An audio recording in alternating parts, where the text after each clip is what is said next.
You know what? I was thinking about this phrase that I hear a lot, and it goes, I look good for my age.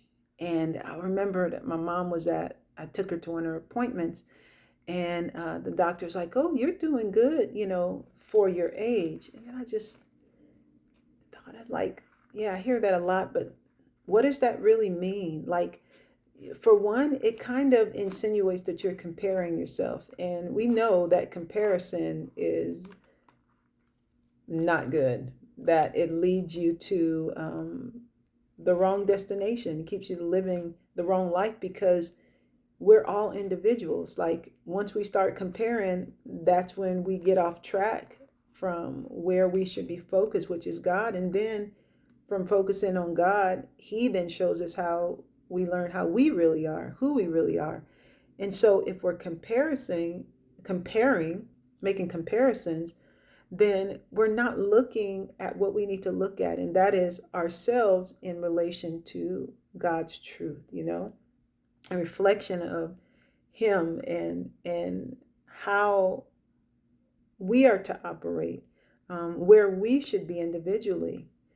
And so I just want to encourage you guys to think about that. If you use that phrase, or, it's I kind of get the sense that it's like this pacifier, like, oh, I'm doing good for my age.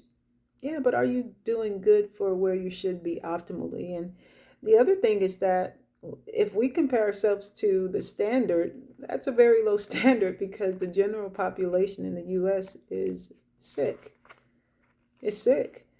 And so you compare yourself to someone that's sick to, determine what you're supposed to do or as a standard. So, I just wanted to mention that to you all. And not just that, but other things that are similar to that. When we justify doing something because it's different. Well, I'm not, drinking as much as that person. Or, I've had people tell me like, oh yeah, that person, they're not doing good or they passed away. Yeah, they eat, really bad. I don't, I know I don't eat, all that, good, but I don't eat like that. And I'm like, you eat pretty unhealthy.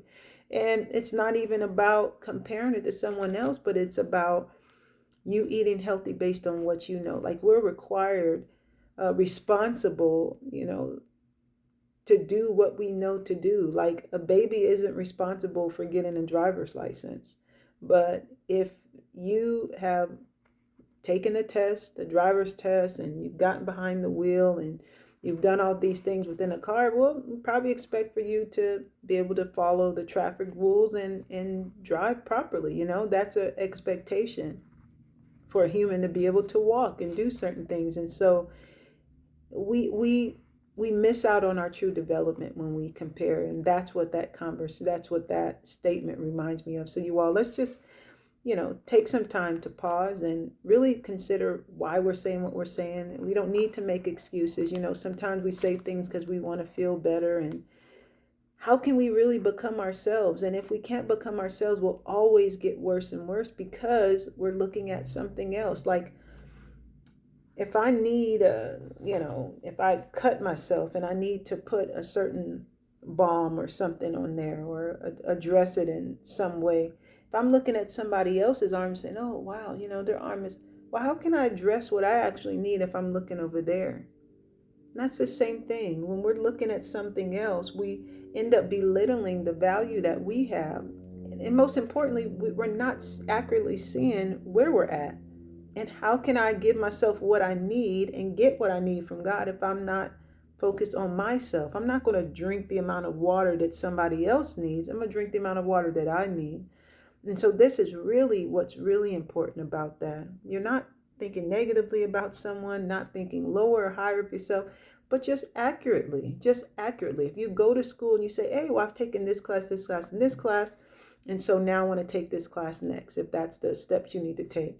Well, if you go and get somebody else's records and they haven't taken those classes, you're going to retake the classes. Or if you go and get somebody else's records and they've taken, more classes than that, it's still not going to work for you because you have to, you want to learn the things that you have a desire to learn. And so either way it goes, you all, let's just really examine things that we're saying and what that's really saying about our motives. And then guess what? The good thing about it is this: no matter what it is, how we feel, good thing about it is that no matter where we're at, whether it's where we have the potential to be or not, God always helps us from where we're at. So we don't even need to feel bad or any condemnation. So let's just let him give us what we need, encourage us, and let's be honest so that we can get what we need. All right, you all. So I'll talk to you all soon. You have a blessed day.